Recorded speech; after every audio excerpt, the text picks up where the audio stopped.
Hello everyone, কেমন আছো সকলে? আশা করছি সকলে তোমরা ভালো আছো, সুস্থ আছো। আমিও ভালো আছি। সোনার রাতে চ্যানেলের নতুন আরও একটি ব্লগে তোমাদের অনেক ওয়েলকাম জানিয়ে আজকের ব্লগটা স্টার্ট করছি। আজকে দেখো একদমই সকাল থেকেই ব্লগটা স্টার্ট করেছি। চা বানাচ্ছি, চা খাবো। আর সকালে চাটা না আমিই বানাই আর কি। মামনি যেহেতু ঠাকুর ঘরের সব কাজ বাজ করে, তো সেই জন্য আমি চাটা বানিয়ে থাকি। তো চা খেয়ে মামনি আর বাবা গেল বাজারে, যেহেতু আমাদের গ্রিল নিয়ে আসা হবে। তা মামনি বুঝতে পারছিল না কীরকম গ্রিল হবে, তো সেই কারণে বাবা মামনিকে নিয়ে যাচ্ছে। আর মাংস হবে, সেই জন্য রসুন, পেঁয়াজ, আদা এইসবগুলো নিয়ে আসতে যাচ্ছে। মামনি বাবা গেল একটু বাজারে। আজকে আমাদের মাংস হবে, হাঁসের মাংস হবে। আর হচ্ছে কি, আর আমার জন্য দেখি কিছু একটা করবে। আর আমার অনেক দিন থেকে মোচার ঘন্ট খেতে ইচ্ছা করছিল, মানে মোচার ঝাল আর কি যেটাকে বলে।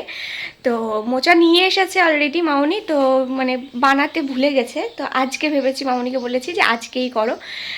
তো যেহেতু আমি হাঁসের মাংস খাই না, তো সেই কারণে। আর তোমাদের দাদাভাই গেছে ফ্রেশ হতে, চা খেয়েছে, চাটা খেয়ে তারপরে গেল ফ্রেশ হতে। আর ও বেডটি ছাড়া তো জানোই তো চলে না ওর।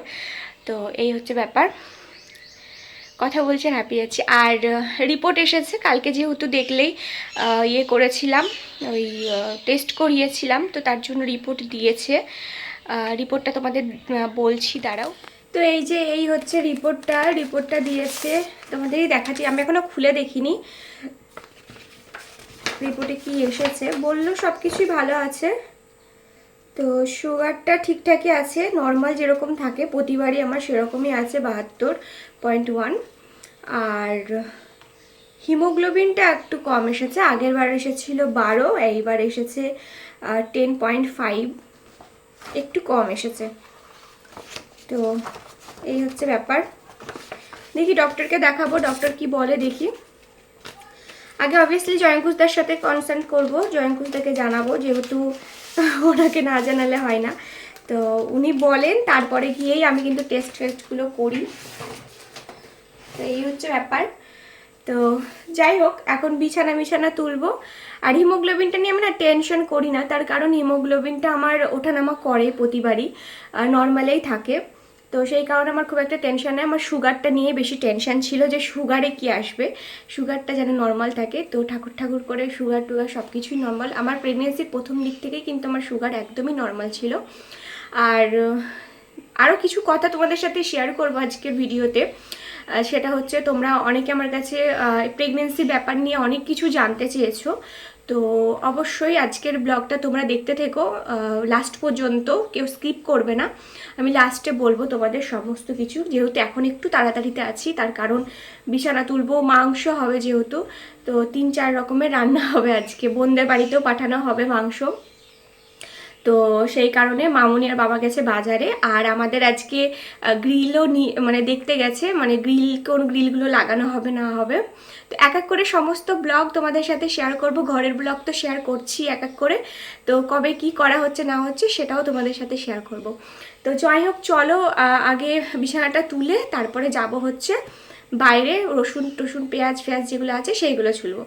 তো চলো তোমরা দেখতে থাকো ব্লগটা, আশা করছি ভালো লাগবে।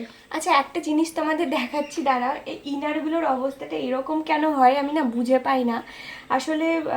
এটা একদমই নতুন ছিল, মানে 2-3 বার মনে হয় পরেছি, তারপরে এই অবস্থাটা। মানে ঘরের মানে ওয়ার্ড্রপের মধ্যে রেখে দিয়েছিলাম, এখন ইঁদুরে কেটেছিল, কিন্তু ওয়ার্ড্রপে তো ইঁদুরে মানে ঢোকার কোনো চান্সই নেই, যেটা আমি সবসময় তালা দিয়ে রাখি ওয়ার্ড্রপটাতে।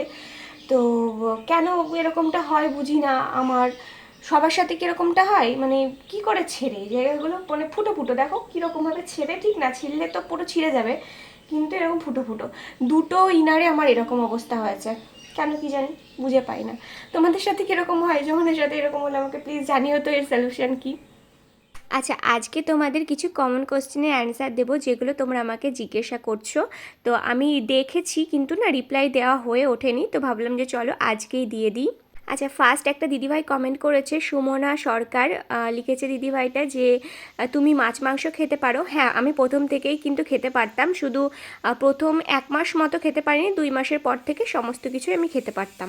আচ্ছা, তারপরে কমেন্ট করেছে, ওর নাম দেওয়া নেই, ডিজিটাল কলিযুগ 237478, বোনটা কমেন্ট করেছে, তুমি জল কতটুকু খাও একটু প্লিজ বলো, আমিও মা হব, আমার এখন 2 মাস। প্রথমত আমি তোমাকে একটাই কথা বলবো, আমি যতটুকু জানি যে প্রেগনেন্সিতে মেন ভূমিকাই কিন্তু জলের। জল না থাকলে কিন্তু বাচ্চা বড় হতে পারে না, কারণ বাচ্চাটা থাকেই কিন্তু জলের ভেতরে। তো ডক্টর আমাকে সাজেস্ট করেছিল 5 লিটার করে জল, তো আমি যেহেতু বমি করে ফেলতাম, তো সে কারণে ডক্টর আমাকে 1 লিটার করে খেতে বলেছিল। আমার দেখবে আগের ব্লগগুলো যদি দেখে থাকো, আমি 1 লিটারের একটা বোতল রেখে দিতাম সবসময়ের জন্য।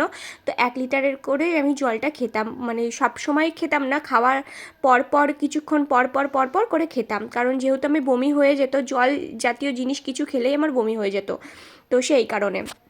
তো আমি তোমাকে একটাই কথা সাজেস্ট করব, জলটা সব সময় খাওয়ার চেষ্টা করবে।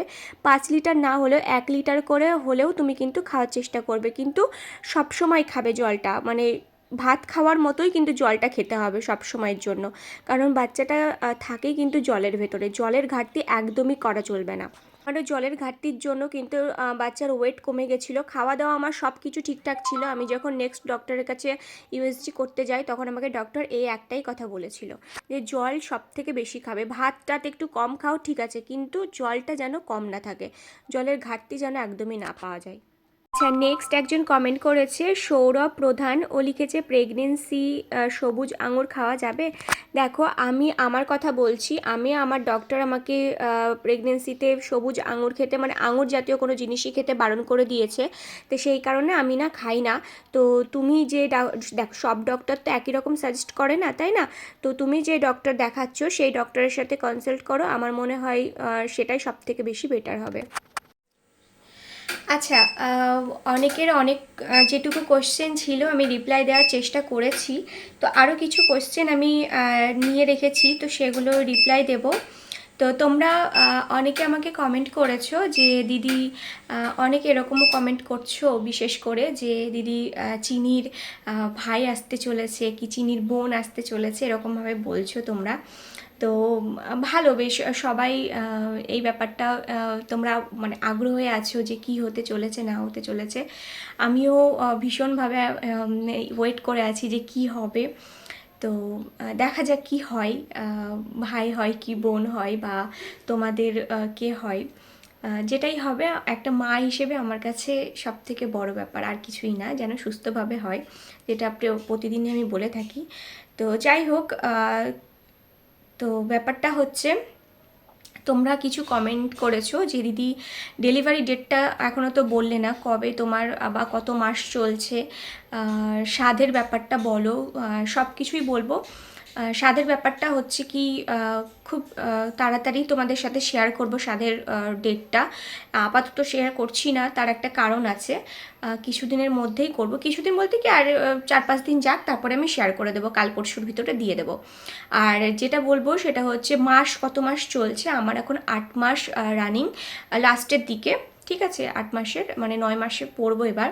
বাংলা মাস ধরলে কিন্তু আমার মাঘ মাসেই, সরি ফাল্গুন মাস কিন্তু আমার পড়ে গেছে, সেহেতু 9 মাস কিন্তু রানিং চলছে, আর মার্চ মাসটা পড়লে আমার হচ্ছে কি 9 মাস পড়ে যাবে, তো লাস্টের দিকেই বলতে পারো 8 মাসের।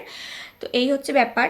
আর ডেলিভারি ডেটটা আমার এখনও দেয়নি, এখনও সত্যি কথা আমি তোমাদের সাথে, তোমরা ভাবছো হয়তো আমি মিথ্যা কথা বলছি, অনেকে এরকমও কমেন্ট করছো যে দিদি তুমি বলছো না কেন ডেলিভারি ডেটটা। তো সিরিয়াসলি আমার এখনও পর্যন্ত জানি না ডেলিভারি ডেটটা। তো আমার ইডিডি ডেট দেওয়া হচ্ছে কি এপ্রিলের 8 তারিখ, কিন্তু এখনও নর্মাল যে ডেটটা দেয়, কিন্তু সব পুরো প্রথম থেকে কিন্তু ওই ডেটটাই থাকে, তারপর তো সেদেরও চেঞ্জ করে। তো ডক্টর বলেছে কি এই যেদিন যাবো, পরে যখন যাব 8 মাসের লাস্টের দিকে, তখন গিয়ে ডেটটা দিয়ে দেবে। তো যাব হচ্ছে তোমার কালকে ডক্টরের কাছে যাব, কালকে ঘুরে এসে তারপরে তোমাদের সাথে শেয়ার করব যে ডেটটা কবে দিল ফাইনালি। তো এই হচ্ছে ব্যাপার, কাল যতক্ষণ না যেতে পারছি ততক্ষণ পর্যন্ত কিছু বলতে পারছি না যে কবে ডেটটা দিচ্ছে না দিচ্ছে। আর আরেকটা খুশির খবর তোমাদের সাথে শেয়ার করব, হয়তো তোমরা জানলে খুব খুশিও হবে। যেটার জন্য তোমরা ওয়েট করে আছো, যেটা শোনার জন্য আর কি। তো সেটা আজকে বলছি না, যেহেতু ভিডিওটা অনেকটাই বড় হয়ে গেছে। কালকের ব্লগে হয়তো আমি তোমাদের সাথে শেয়ার করে দেবো আর কি, আজকের ব্লগে আর শেয়ার করছি না। তো আমার মনে হয়, আশা করছি তোমরা ভীষণ খুশি হবে এই ব্যাপারটা শুনে, কারণ তোমরা অনেক দিন ধরে এই জিনিসটার জন্য ওয়েট করেছিলে। তো আমার মুখ থেকেও কিছু শুনতে চাইছিলে, তো সেটাই ভেবেছি তোমাদের সাথে কালকে এই বিষয়ে বলবো। তো যাই হোক, চলো আজকের মতো ব্লগটা এখানে এন্ড করছি। কেমন লাগলো অবশ্যই কমেন্ট বক্সে জানাতে ভুলবে না। দেখা হচ্ছে নেক্সট ব্লগে। সবাই ভালো থাকবে, সুস্থ থাকবে। টাটা।